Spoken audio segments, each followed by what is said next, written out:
France Bleu Berry, la nouvelle écho. Après l'essentiel de France Bleu Berry matin, les jardins essentiels.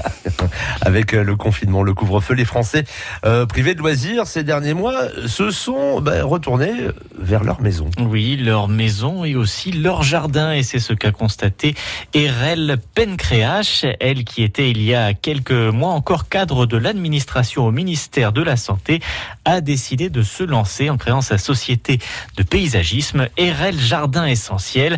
Elle s'est installée donc l'été dernier à Châteauroux. Cette chef d'entreprise est avec vous ce matin, Pierre Guillet. Oui, effectivement. Bonjour, Erel Pencréache. Bonjour. Les périodes de confinement et le fait de passer plus de temps chez soi ont-elles donné envie aux particuliers d'aménager leur jardin ou leur terrasse ? Alors oui, c'est effectivement un fait que nous avons constaté dans notre activité de conception de jardin.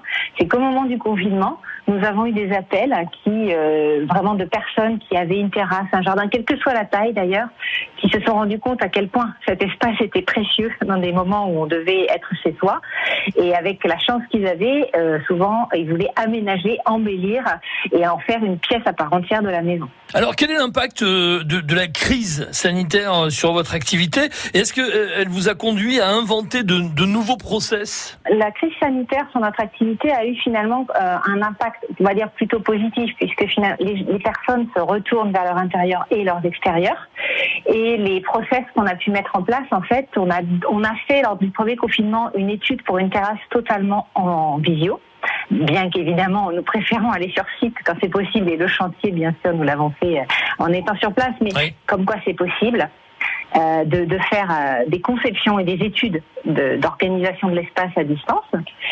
Et sur les process aussi maintenant, les premiers rendez-vous avec les clients, nous proposons une visioconférence qui permet de bien connaître le client, d'expliquer notre démarche de travail et surtout d'écouter ses besoins.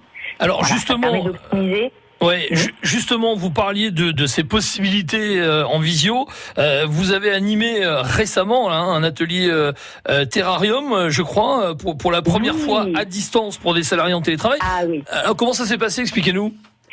C'était une expérience formidable. En fait, on a aussi une autre activité à destination des entreprises ou des particuliers pour animer des ateliers terrarium. Ce sont des jardins de verre, vous savez, qui sont dans des bocaux en verre et qui sont un peu des mini-jardins inspirants qu'on peut mettre à l'intérieur. Oui. Et une grande entreprise nous a sollicité pour son séminaire annuel de team building. Il était autour d'ailleurs des problématiques de climat, de biodiversité.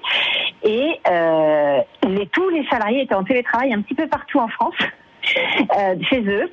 Et tout le monde est extrêmement heureux. Et dans le sondage qui a été fait par l'entreprise, ils ont eu 98% de retours favorables, mieux même que certaines sorties bateaux qu'ils avaient pu proposer les années précédentes. Merci infiniment, Erel Pencréache, d'avoir été avec nous ce matin dans la Nouvelle Écho sur France Bleu Berry. Vous êtes ex-cadre de l'administration au ministère de la Santé, je le rappelle, et surtout diplômé de concepteur de parquet jardin dans le paysage à l'École nationale supérieure de paysage de Versailles. Rien que ça. Donc autant vous dire qu'on peut vous faire confiance. Belle journée à vous. Je vous remercie. Merci, c'était un plaisir. Très belle journée à vous tous. Merci, au revoir. Retrouvez la Nouvelle Écho en podcast sur francebleu.fr.